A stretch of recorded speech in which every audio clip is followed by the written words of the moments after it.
نحمدہ و نصلی علی رسولہ الکریم۔ ایک سوال حافظ آباد سے ہمارے پاس ہے کہ جو جنگ خیبر ہے کس سن ہجری میں لڑی گئی؟ جنگ خیبر 7 ہجری میں لڑی گئی اور محرم الحرام کے مہینے میں شروع ہوئی تھی، سفر کے مہینے میں ختم ہوئی۔ یہودیوں کے ساتھ جنگ تھی۔ وہ خیبر ایک بہت بڑے شہر کا نام ہے، یہ مدینہ منورہ سے تقریباً 169 کلومیٹر کے فاصلے پر ہے۔ یہاں پر یہودی آباد تھے اور انہوں نے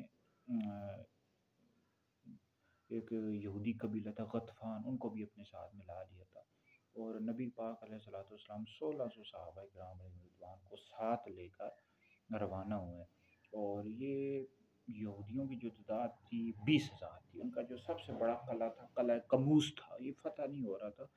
تو پھر بخاری شریف میں حدیث موجود ہے کہ نبی پاک علیہ السلام نے فرمایا، مفہوم عرض کر رہا ہوں کہ کل میں ایک ایسے بندے کو جھنڈا عطا کروں گا جس کے ہاتھ پر اللہ رب العزت فتح عطا کرے گا، وہ اللہ رسول سے محبت کرتا ہے، اللہ رسول اس سے محبت کرتا ہے۔ بہت یعنی لمبی حدیث ہے۔ تو حضور علیہ الصلوۃ والسلام نے جھنڈا، پھر حضرت علی کو بلایا، ان کی آنکھوں میں تکلیف تھی، لعاب دان بھی لگایا، ان کو شفا مل گئی، تو حضور علیہ السلام نے ان کو جھنڈا عطا فرمایا۔ فتح الباری میں ہے۔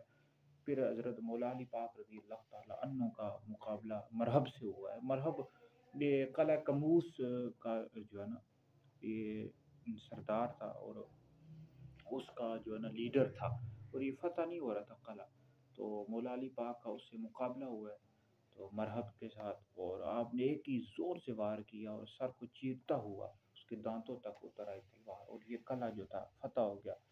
تو اس طرح اللہ رب العزت نے مسلمانوں کو فتح عطا کیا۔ بہرحال یہ بہت بڑی جنگ تھی، اور جنگ خیبر جو ہے، تو اس میں اللہ رب العزت نے مسلمانوں کو فتح عطا کی، اور تمام صحابہ نے اس جنگ کو بہادری کے ساتھ لڑا۔